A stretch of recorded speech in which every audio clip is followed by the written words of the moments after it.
Hey everybody, welcome to Nerd Overload, which unlike the Washington Post, we are going to endorse a candidate for president, and that candidate is Kermit the Frog. We're endorsing Kermit the Frog. I'm in. Yeah. I think he'd be the best. Yeah. Make America green. Yeah, there we go. Get us in the green. Yeah, get us in the green 2024. Yay! I'm Cody. I'm Sam. And this week we have a special guest back with us again, Parker. Thank you. Yeah, Parker, back again, our resident horror movie guy, and helps out over on the Facebook page. Glad to have you on the show. Thank you. Yeah, absolutely. So we have a great show for you this week. We're going to be talking about all sorts of cool stuff. We have a bunch of news, a lot of horror movie stuff. So yeah, let's jump right into it. Check it out!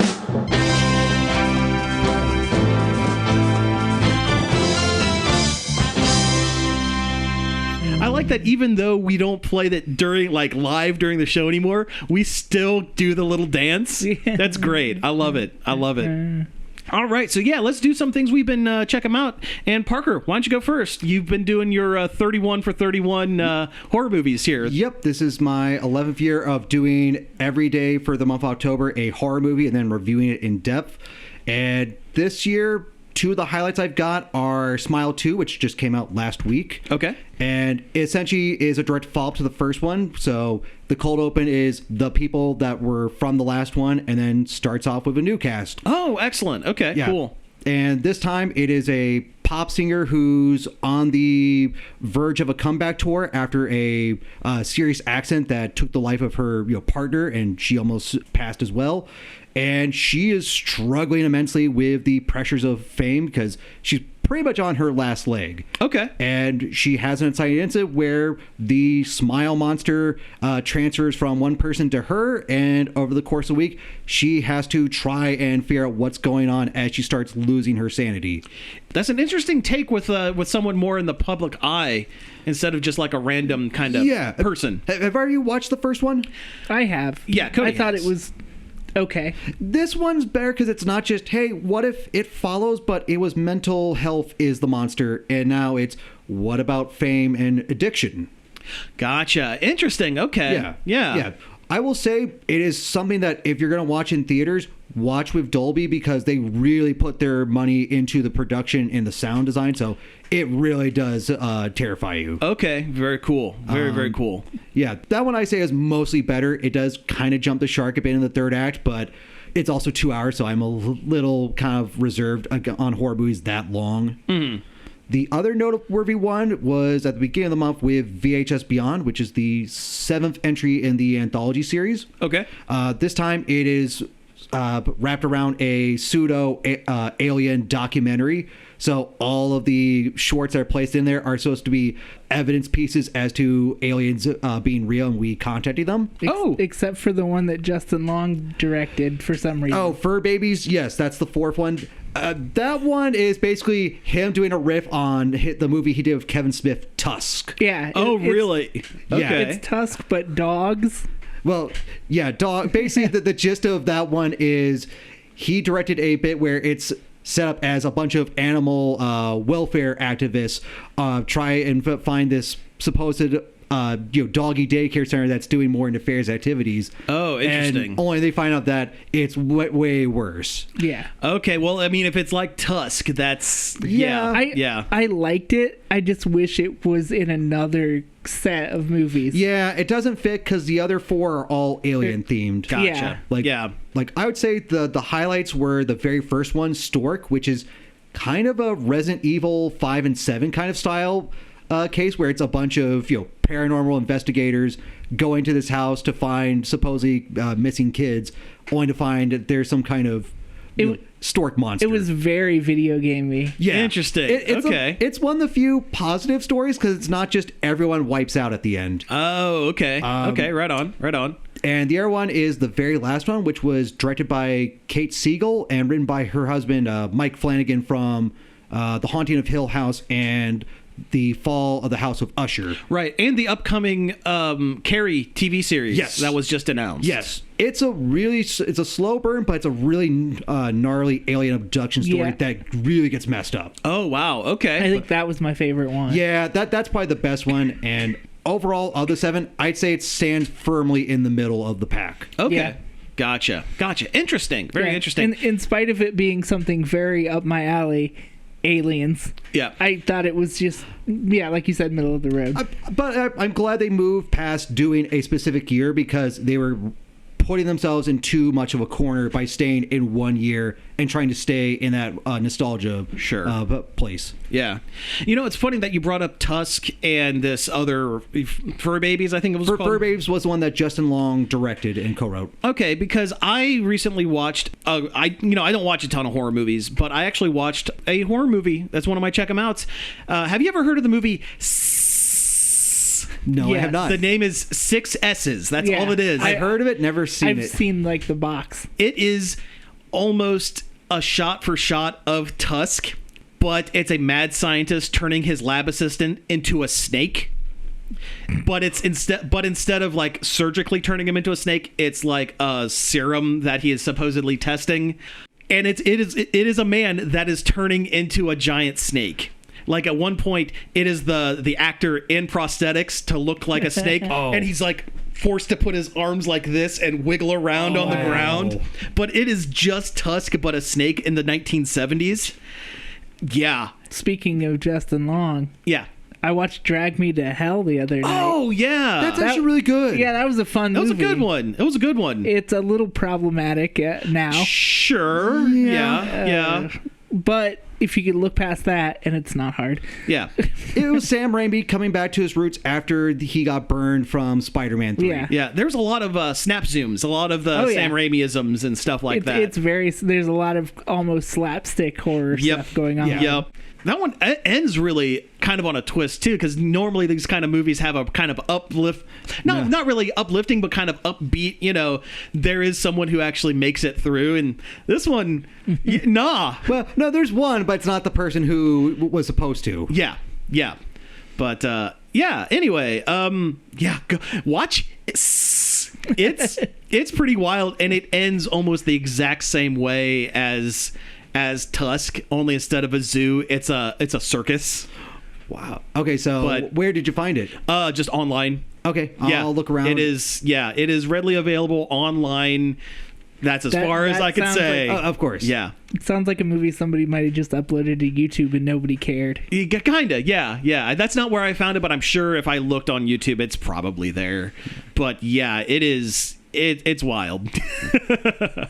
Parker, you talked about some of the two favorites of the season. What is, I don't know, I don't want to say the biggest letdown, but like, what was the stinker of the year? What was the worst one you've watched? Oh, easy. That was Saw 3D or Saw 7 because I had been asked to cover the rest of the Saw series, including Spiral.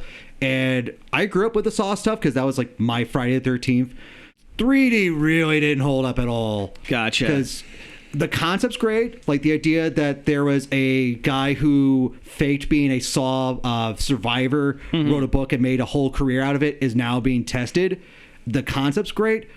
The problem is they put way too much of the money into 3D. So when it's not... Oh, sure. So not only does the 3D not hold up, but everything outside of the 3D, most of the time, it looks like it's a made-for-TV Saw. Looks kind of cheap. Okay, gotcha. That and also a lot of the new cast are not good actors, and it's just...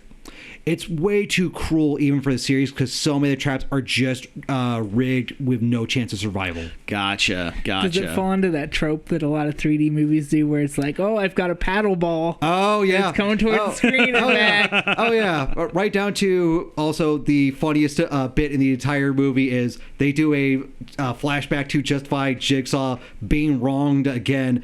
Only this time, instead of putting makeup or CGI, they just have him wear a baseball cap backwards. Oh, jeez. Yeah, straight up, he may as well just come up with Steve Buscemi and saying, "How goes it, fellow kids?" Oh, you know what? I think I've seen a picture of that online. Yes. With him wearing the hoodie and ball cap or whatever. Oh, no, it's just, that's from Saw 3D. Okay, gotcha. Yeah, that was the weakest, but otherwise, the Saw series does kind of hold up, and Spiral was decent, but it was kind of more of the same as the problem. Gotcha. That's the one type of horror movie that I'm really not especially into is the Torture movies. torture movie for the sake of it.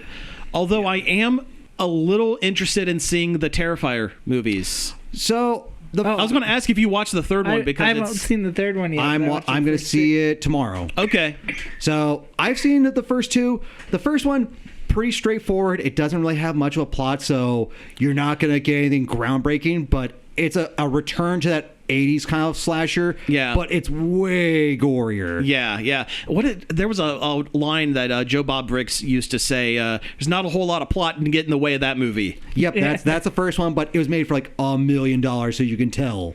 Oh, yeah. They're all lower budget, right? Yes. Relatively. Yeah, the second one, it's good. Like, they do expand a lot of the lore, but man, there's no reason it need to be 2.5 hours. Yeah. it's a Horror little movies long need in to the get tooth. in, do their thing, and get out. There's no reason. Yeah. There's very few outside of stuff like The Exorcist and the original Dawn of the Dead that justify being 2 hours plus. Well, and because those they are slow burn by nature. Yes. So they can be multiple hours, but no, if it's just going to be like, slasher gore and just like, things, do it quick and let's get on with our day, It's why I prefer the Hatchet series from the 2000s. Did the same retro thing, but they had some of the actual stars from the 80s. Oh, yeah. Like Kane Hodder's the actual monster. Yeah. But just think of him as a Cajun Jason. Oh, Cajun Jason. I like it. Because it's set in New Orleans. He gonna make a name for himself.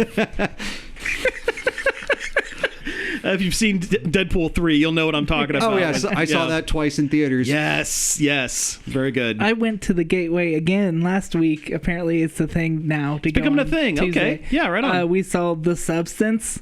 Oh, yeah. It is incredible. It is so good. It's a body horror movie that does like... It's the best body horror movie I've seen since like The Fly. Wow. That's saying something. And it does just some wild stuff. It stars Demi Moore as like an aging celebrity who gets involved with this black market drug that makes a copy of you that's younger and perfect, like the idealized version of you. Yes. Okay. And she has to equally split time, 7 days old, 7 days new, and you have to follow that's the rule. You have to do 7 days old, 7 days new, or it will go wrong, horribly wrong.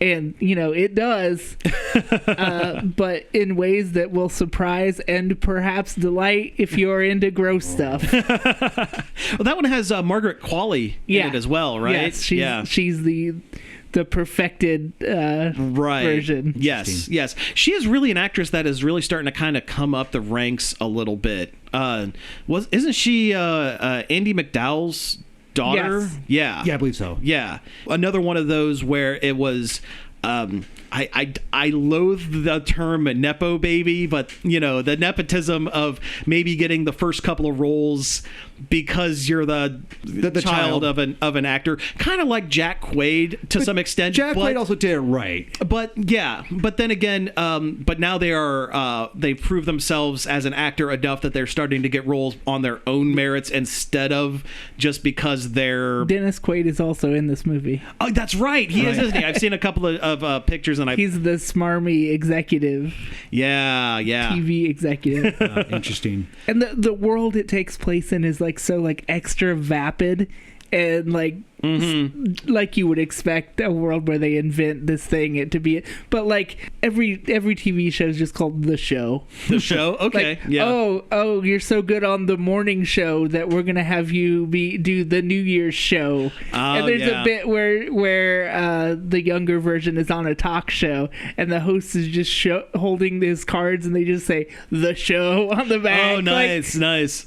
Anyway, The Substance, it's fantastic. If you've got the stomach for it, you should absolutely see it. I hear the third act with when things go really wrong is pretty gnarly. It holds up the whole, even the beginning, like when the clone is made is just wild. And it's all practical effects. I was going to say it's all practical, right? And I love practical effects. Oh yeah, you've sold me on this. I think the last like super gory flick that worked from beginning to end was The Sadness in 2021. And this the director, this is her first English language. She's French, I believe. Yep. Okay. Yeah. But she's done similar kind of. I think she's done more psychological horrors. I think this is the first one that had relied heavily on practical effects. But yeah, I've heard nothing but good things about it. So yeah, might actually, I do like a practical effect. I like The Fly, The Thing. I've watched Society.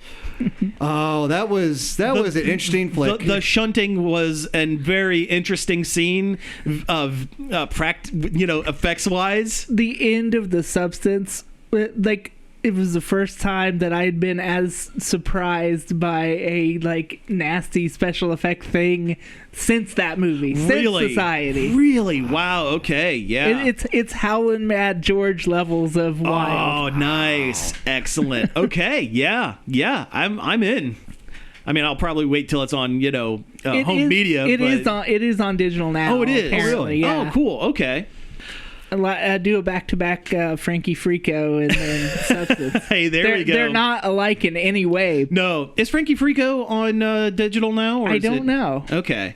Because I did pop in Manborg the other day just to kind of rewatch, because it's same production company and it's more of a sci-fi. Well, it is just a sci-fi thing, but similar kind of vibes. That's what they made before. It was the big one they made before Psycho Gorman. Oh, God. Yeah, I was going to say, have you watched Psycho Gorman? I saw it the week it came out. I figured yeah, you it's had. great. I described that as basically E.T., but if the alien was a outer space warlord, straight up like a Power Rangers or He-Man show. It is, absolutely. That's exactly what it is. Before I saw Frankie Frico, I watched that In a Violent Nature. Okay. Kind of like a nature not really like a documentary, but it's a horror movie that follows the Jason Voorhees character. Oh, interesting. Okay. The whole time, until about the third act, and then it kind of loses steam. Wasn't there was one years ago, I'm trying to recall the name. Let's see. Where it's like a documentary crew is following a Leslie Vernon? Leslie Vernon, yes. Yeah. That's the one. Yeah, like the rise of Leslie Vernon, something like that. Mm-hmm. And that one was good for the first half, I would say, when they're doing he's like setting up the behind the scenes. The actual mockumentary. The mockumentary style stuff. Like, you have to have good cardio because you have to be like, okay, the killer has to walk everywhere. They can't see you running and huffing and puffing, so you have to have good cardio. Yeah. And the mockumentary style was good. And when it got to be an actual slasher or whatever, that's when it kind of lost its spark a little bit. It just became a regular. Isn't like mockumentary style. It just so happens to follow the killer everywhere, and he's kind of like a supernatural. Oh, monster. gotcha. Okay, right on. But I didn't realize the practical effects in that movie were done by the director of Frankie Frico and Psycho Gorman. Oh, nice. And it's got some pretty gnarly kills in it too. Nice. But like I said, it falls apart halfway through. Yeah. Like partway through, it just decides that it's gonna throw away its entire conceit of following the killer, and it starts following the victim like a normal movie. And it's like, why am I watching this then? I could go watch one of the several Friday the 13th movies. Those guys are Astron 6, right? Is that the name of their production company? I think that, it sounds right. They so Manborg, like I said, I watched it and it's fine. Everything is green screen. The whole thing was they did it in one, they rented an apartment and just shot everything a green screen, and you could tell, but it's supposed to be kind of like that. The best thing in that is the post credits. They had a fake trailer for a movie called BioCop about a cop who was just melting, and it's like it's like the 70s. You're on thin ice, BioCop. You need to do stuff, and every time it cuts to him, he's just like, kill me. Oh, it hurts. Oh, because he's like dripping and like his ears falling off and stuff like that. He's street trash. But he's street trash. But everyone else is treating him like he's the rookie cop on the edge. You're like, you got to solve this one case, BioCop, and you're being teamed up with a new partner. Oh God! Oh, I'm melting. And it's great. It's hilarious. It's really funny. Yeah. I was looking on Tubi for something to watch, and Street Trash was on there. Oh, yeah. And the preview that it plays is just the man melting on the toilet. On the toilet? And I'm like, you don't need to watch it now. Yeah. That's the best part. Well, same thing with The Stuff. The trailer for The Stuff is... Oh, Larry Cohen's The Stuff. I love this Yeah. stuff. That's a great movie. Yep. Never look at Marshmallow Fluff the same way. Yeah. Oh yeah. When you tell me there's a movie called The Substance, I half expected it to be a remake of the stuff, but but it's not. Kind of. Yeah, that's. You know what? I think I thought that the first time when I saw the name as well. But yeah. I don't know. Do we have any other checkums before we get into the news? Nope. Okay. Well, then, yeah. Let's just jump right into it.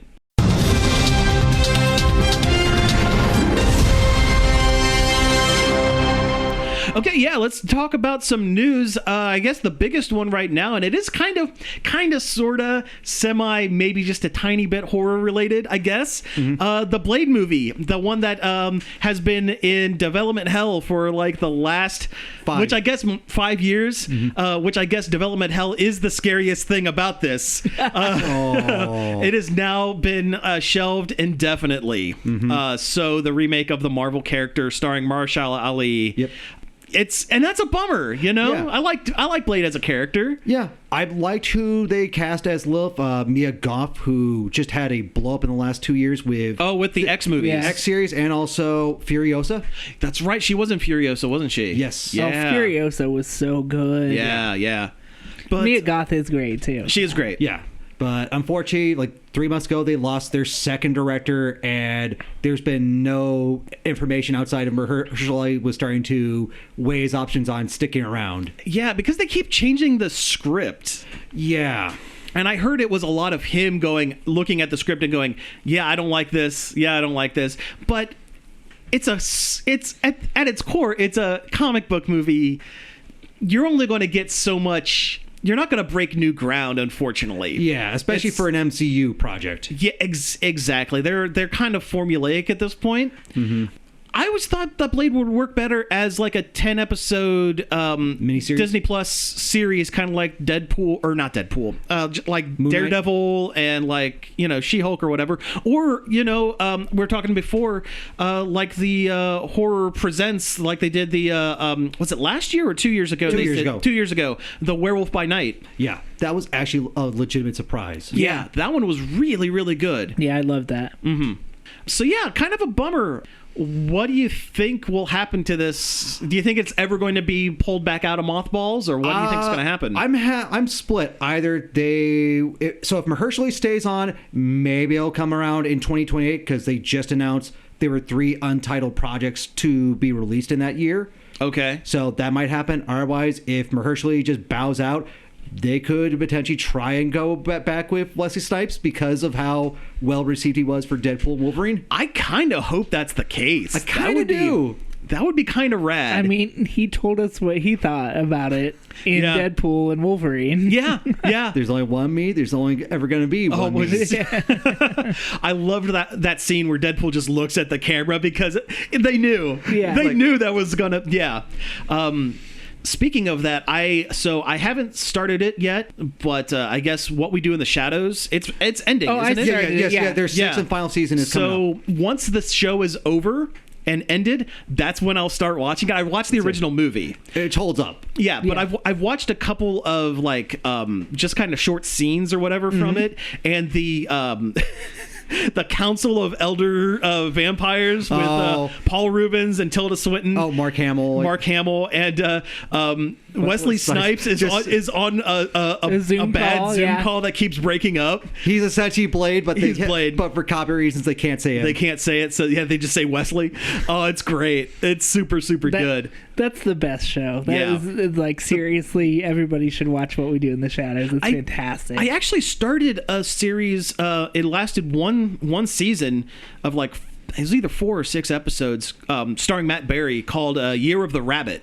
And it was a Victorian era detective show, but it's Matt Berry, so he's a detective in the Victorian times. Yeah. For a moment, I thought you were going to say Snuffbox was the show. That was his mid-2000s BBC miniseries he did. Oh, okay. Where the gist was him and like one other guy were basically funeral home directors, and they just had the ability to suddenly start time traveling. Oh, nice. Oh, that's great. Granted, it was a little kind of repetitive, but if you like Matt Berry, that's where some of his earlier stuff is showing. Yeah. I've liked him since Darth Marenghi's or Garth Garth Marenghi's Marenghi, yeah. Dark Place. It was great on the IT Crowd, but Yeah. you can't watch that anymore. No, it's kind of it's a little rough to watch these days. Yeah. I effed off to Pennsylvania, which I did because it sounds like Transylvania. Transylvania. And I thought that was funny. All right. So some other stuff here. I'm trying to see what other I guess, Halloween-esque stuff we can talk about. We could talk about Predator's Badlands, the sequel to Prey. So I actually just got kind of. Kinda, sort So of. right before we went on the air, but the news did break that there is a second secret Predator movie that's coming around next year as well. Mm-hmm. It sounds like it's going to come out before Badlands, which is supposed to come out in November of 2025. Okay. But the director of Prey, I think David Trachtenberg, he's directing again, and it is a brand new story. So you could come in hopefully fresh. Okay. Yeah. But I think Ellie Fanny's the only cast member confirmed. Well, right on. Predator movies are really hit and miss for me. I love the first one. The second one's okay. Second one's okay. The less thing we said about Alien versus Predator, the better, because that was wasted. Sure. I don't like Predator as a good guy. And Yeah. Alien versus Predator was trying to make Predator into a hero. When he's not. And he's not. Yeah. Same thing with the one. What was it? Was it the one with Adrian Brody where Predators, where autism is a superpower? No, that's the Predator, because that's the one That's where the Predator, Yeah. where the kid gets the Predator armor. Yeah, Predators was the one where it's all those various criminals and special forces right. dropped on one of their. That's right. That was moons. kind of like non-superpowered Suicide Squad versus Predator. Yeah, Kinda. yeah. Yeah. I've only seen Prey. Okay. You should see Predator. Yeah. The first one, it still holds up massively. Yeah. It's a army action Horror movie. Well, I was going to say it's an army action Schwarzenegger stock film until it's not. Yeah, because the first third, it's basically almost a Tom Clancy movie, because it's just a bunch of special forces go to do a hostage rescue, and then they find out, hey, our team that we were supposed to look for, they've been flayed, and this doesn't look like humans did it. Mm-hmm. And then they start getting picked off like a slasher movie. Yep. It's and then the second one it's okay just because it's LA, right? Yes. And it's so everything is you could tell it's during a heat wave. Everything is so grimy and sweaty, and The Right. Predator takes Los Angeles. It's also the waiting room for the 90s, because it's just that last gasp of the 80s before it it goes on. really is. But, yeah. I still watch it every now and again just because Danny Glover just socks Morton Downey Jr., who was just a complete sleazebag. Yep. All right, so some other stuff here. I guess we could talk about the Good Omens thing real quick. So Good Omens, the TV series with David Tennant, and Michael Sheen. Martin Sheen. No, not Martin Sheen. Michael Sheen. Charlie Sheen. No. Emilio Estevez. Emilio. Joe Estevez Martin from Freeman. Werewolf. It was Martin Freeman. That's it. No, it's not Martin No. Freeman. Oh, gee, I'm trying to It's not Bilbo. It's not Bilbo.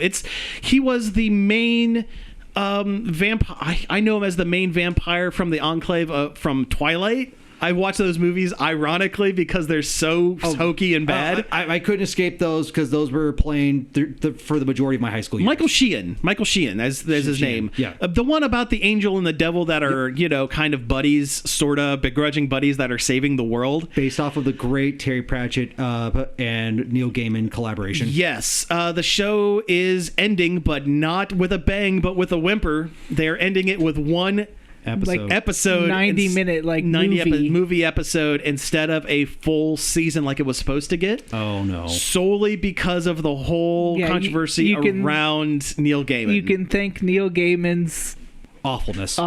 yeah. Yes. It's a crying shame because of how big of an icon he is. Yeah. He had I almost said his finger with so many different pies, and that's not That was kind of the problem.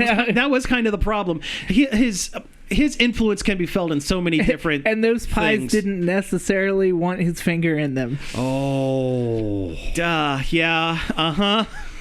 But yeah, it's a shame that this is ending, and I'm concerned about Sandman as well. Oh yeah. Because that is just his. Yeah, That's his magnum opus. Yeah.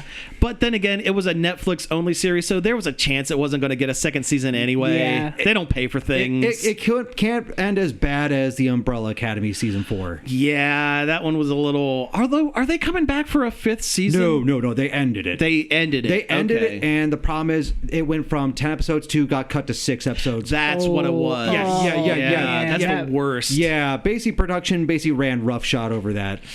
Yeah, I hate it when production gets in the way of. I love it when I would always prefer for a show to have a definitive ending instead of being left nebulous or just kind of the show gets canceled and there's nothing because you get left with nothing. Umbrella Academy got Uzumaki. It really did. Yeah. Did you guys talk about that? We talked. Oh, no, I was on the You show were on for the that show for a one. couple weeks ago. I'm still. It's supposed to get a 4th episode, isn't it? Yeah, Or is it's it got supposed to? 4 total. Yeah. And the 4th one hasn't come out yet. I didn't think. I don't know. don't think so, but I know I keep hearing a lot of the commercials for it.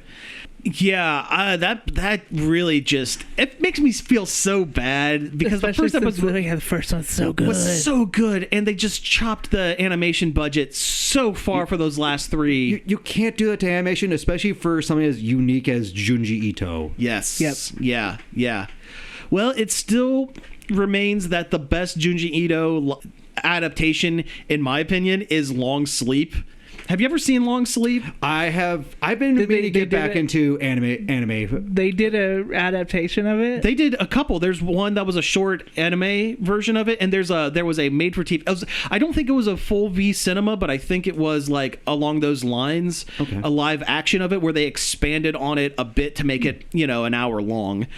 But Long Sleep, the whole thing where every time this guy goes to sleep, if the dreams feel longer and longer, to the point, and his body starts evolving because in his dreams he's been alive for thousands of years.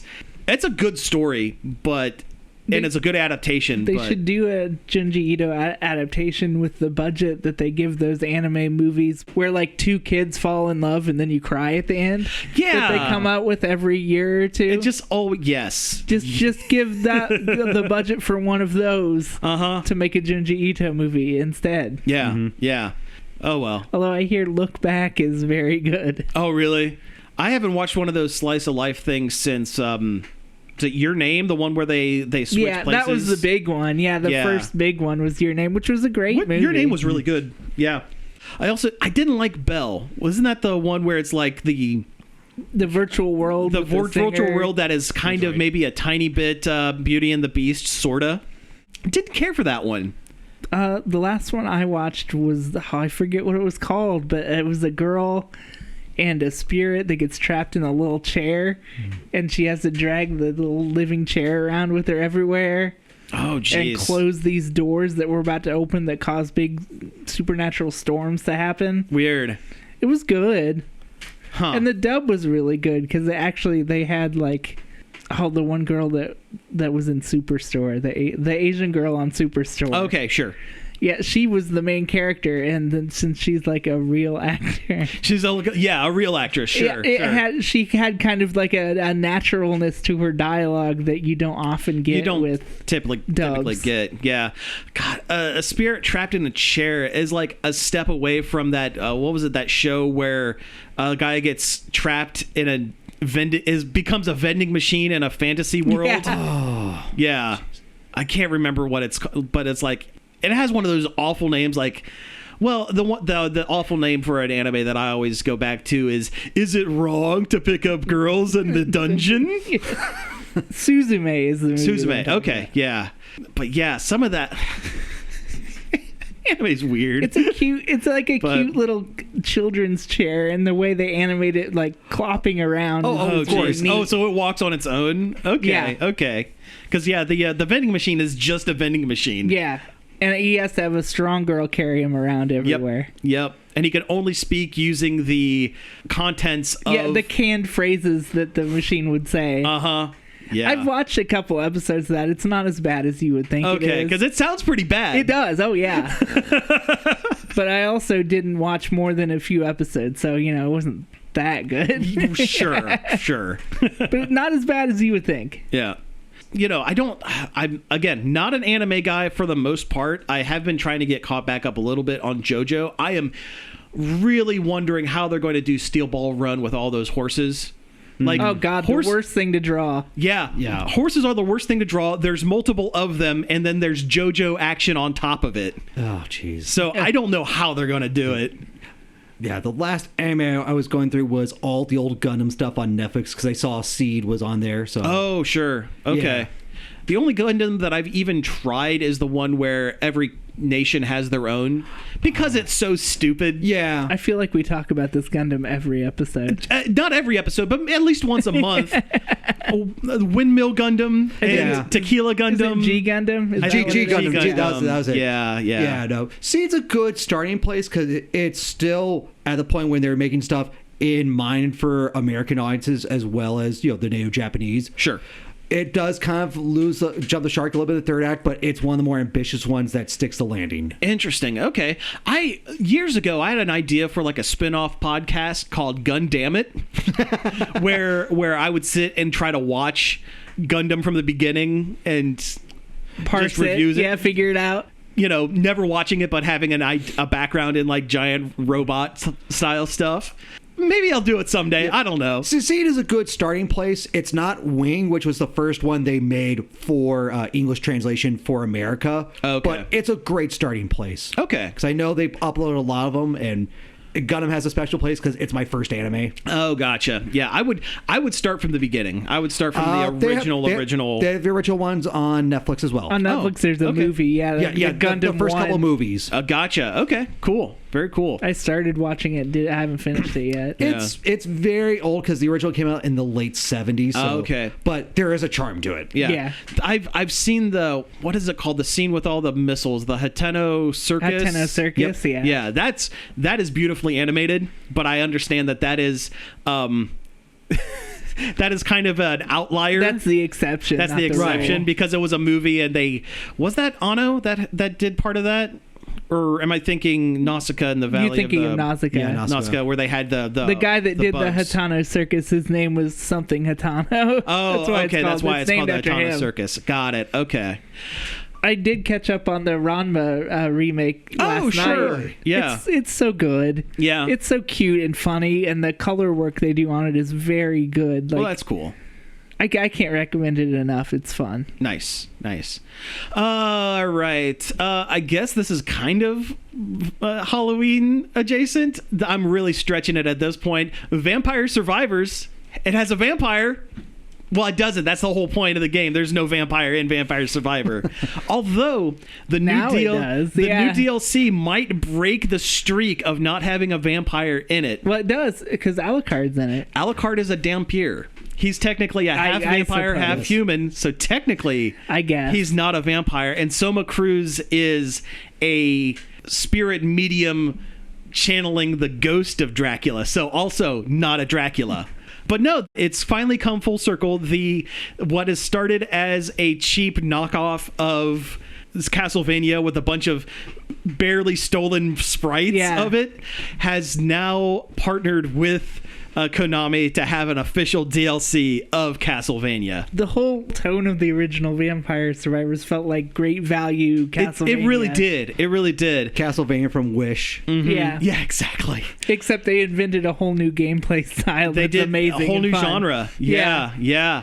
But yeah, I can't believe they got, and it looks like it's everybody. Every playable character, every character mentioned. Every bad guy that was supposed to be a nod to the Castlevania guy is now just a Castlevania It's just guy. in there. I heard it's like 20 characters. I even saw in the trailer for a half a second they had the guy from Castlevania 64, Wow. Jonathan, whatever his name was. I The don't remember. nondescript nothing male lead character that they did nothing with since. It's not- There's no reason to because that was the worst game in the entire Yeah. franchises. They even have Julius Belmont, who was a side character described in a series of events that never happened in game, the 1999 war or whatever. Yeah, he's in it. Wow. I can't wait for this DLC, and I Yeah. think it's coming out soon, isn't it? I think it's Halloween, maybe. Halloween. So yeah, next could week. be wrong, but- yeah. Looking forward to sitting down with it. And the best part about the game is, with 5 DLC, you can get the whole thing for under $10. Like the main game is like $2, and it's like $1.50 per DLC. Just watching the gameplay footage in the trailer is just like, oh, this is what it was supposed to be all along. And the whole map, and it has the Castlevania castle, Dracula's castle map, so you can go anywhere in it. It's so good. I can't wait. What else do we want to talk about, guys? There's a few more things on here. What do you think? Masahiro Sakurai, game designer turned YouTuber, is turning back to game designer. Apparently, after he uploaded his YouTube series about making games, Yes. he immediately got to work on a proposition. Is that the word I'm thinking of? Proposal? Proposal. So he got to work on a proposal to make a new game, and he's been working on it for 2 years. What is it? I don't know. Yeah. I don't know. Is it going to be another Kirby, or is it going to be like a brand new... I doubt it's Kirby because that's a HAL Labs thing. Yeah. and Oh, right. doesn't Yeah, he's work- not with them anymore. He doesn't work there anymore. Plus, if he was working on that, it would have been already announced. That's true. Yeah. I mean, I could be another Smash for the next Switch, which that's the safe bet, but also the most boring thing. It really is. Yeah. I mean, I love Smash, and I love that everyone is here, but also... I would like if they let Sakurai do something else. Yeah. Hopefully it's not another Kid Icarus game, because that man can't break his hands anymore. No, hopefully it is a new Kid Icarus game, but with good controls. With good controls that you don't have to, like... He gave himself carpal tunnel yeah. because he tested that game so much. Too stubborn to not put decent controls in it. He's like, no, this is how I want the game to Yes. play. This works. Trust me. This is the right way to do it. Ow, my hand. Out of my hand, I can't do anything anymore.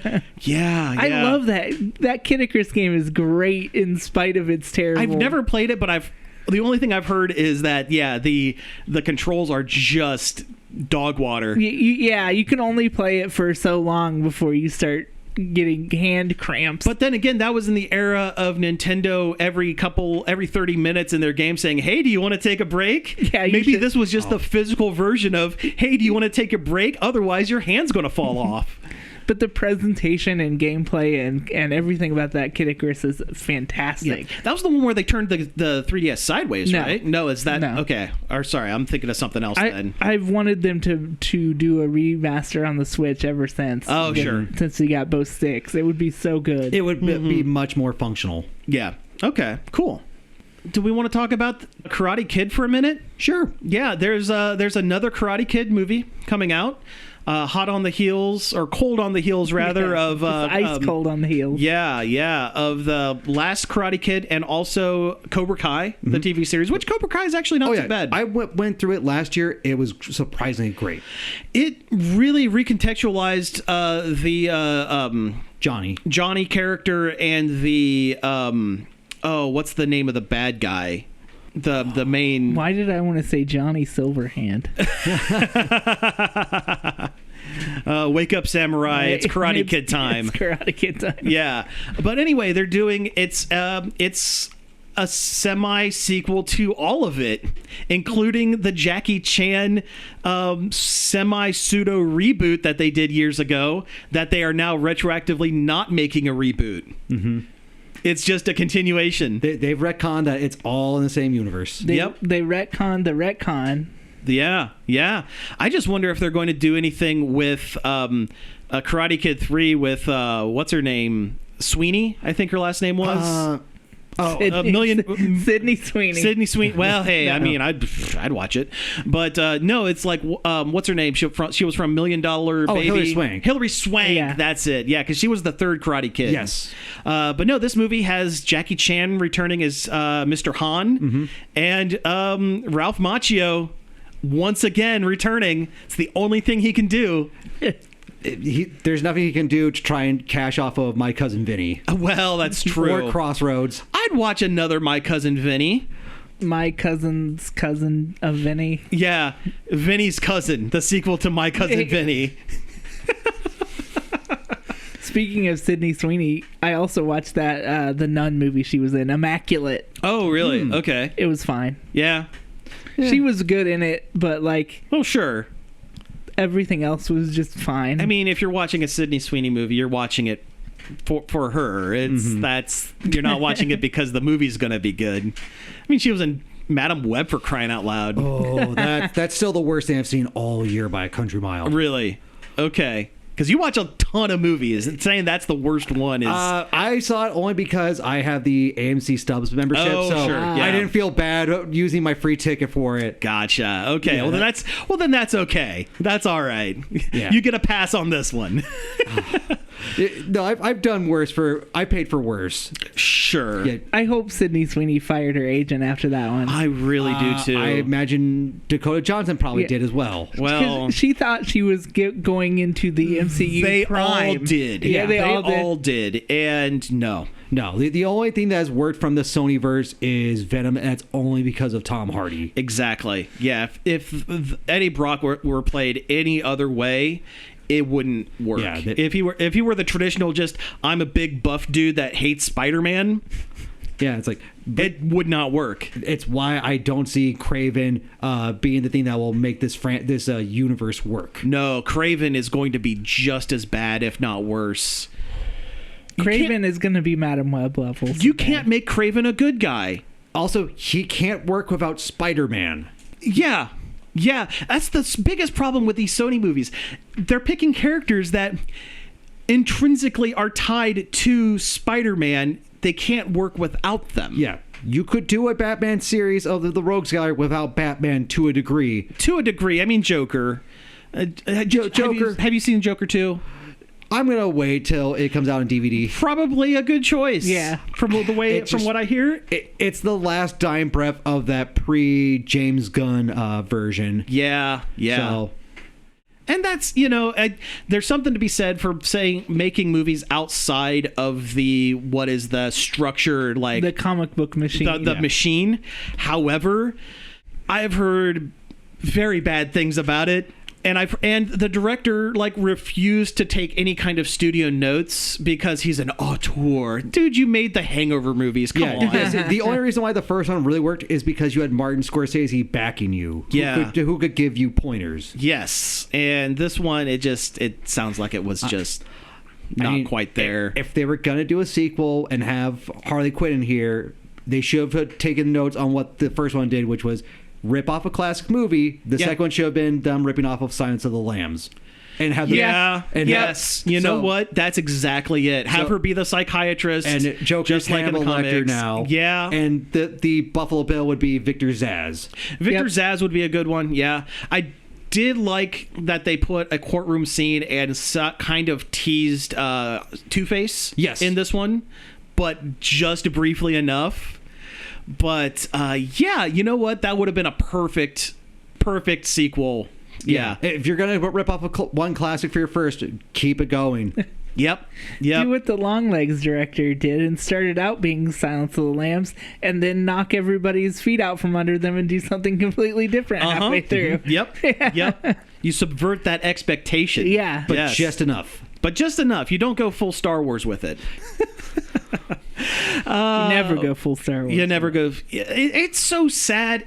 Just a side tangent. I know they've been doing a lot of TV shows, and Mandalorian was really good, and some of the other stuff was Ahsoka was really good. Ahsoka was pretty good. Yeah, Ahsoka was great. Yeah, but it's a shame that the main movies have gotten to the point where it's almost a term of deridement saying that it's a Star Wars. Yeah. Oh, I gotta go see the new Star Wars. Oh. Yeah, and it's has nothing. I don't think it has anything to do with the actors' portrayal of characters.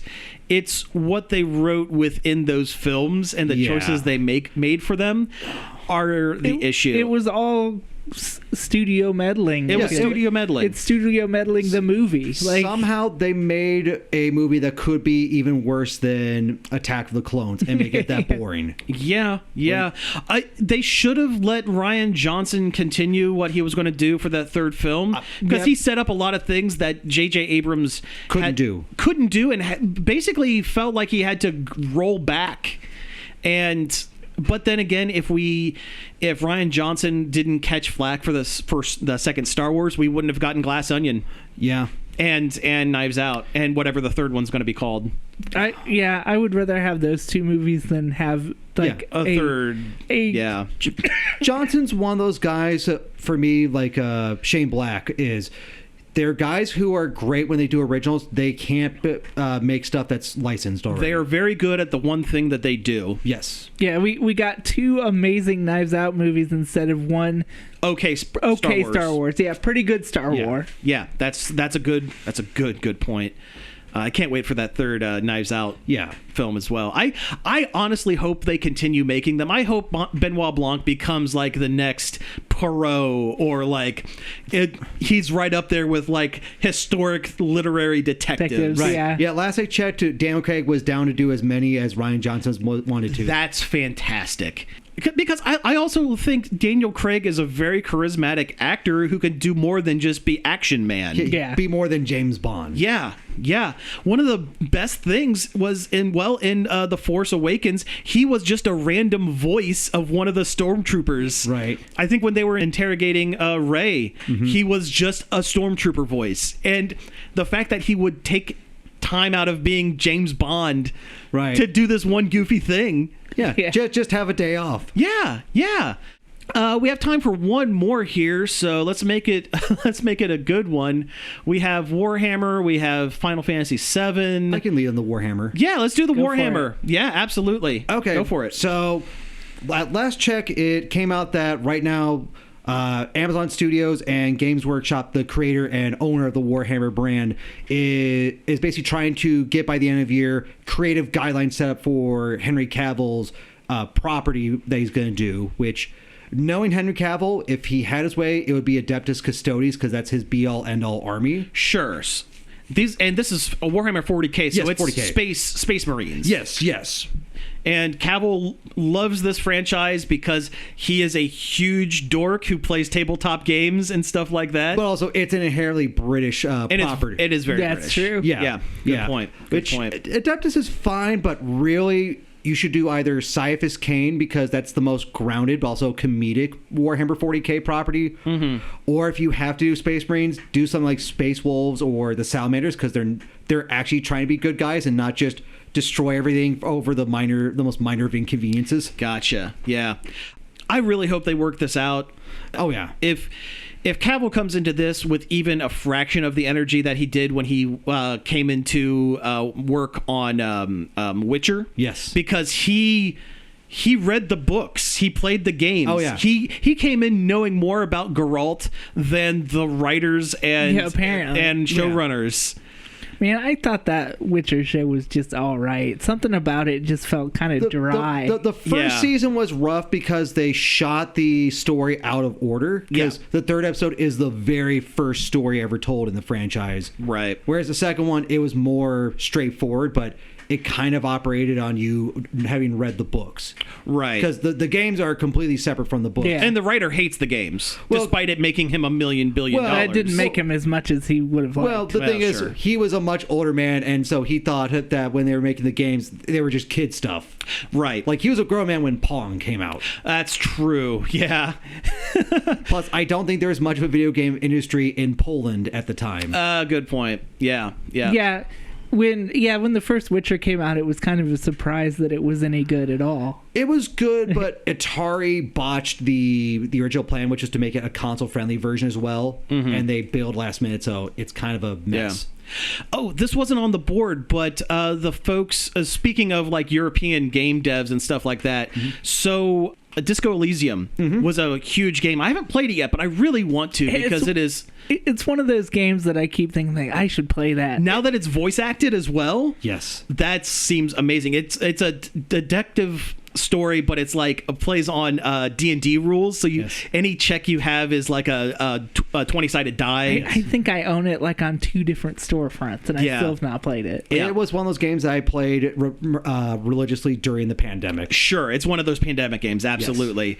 But so the studio that made the game basically got rid of, either fired or had the entire dev team quit, including the original writers. Yeah, it was a big, nasty It was a huge, nasty meltdown. thing. And they've all broken off into like 3 or 4 different studios that are all making their own lesser versions of the same style of game.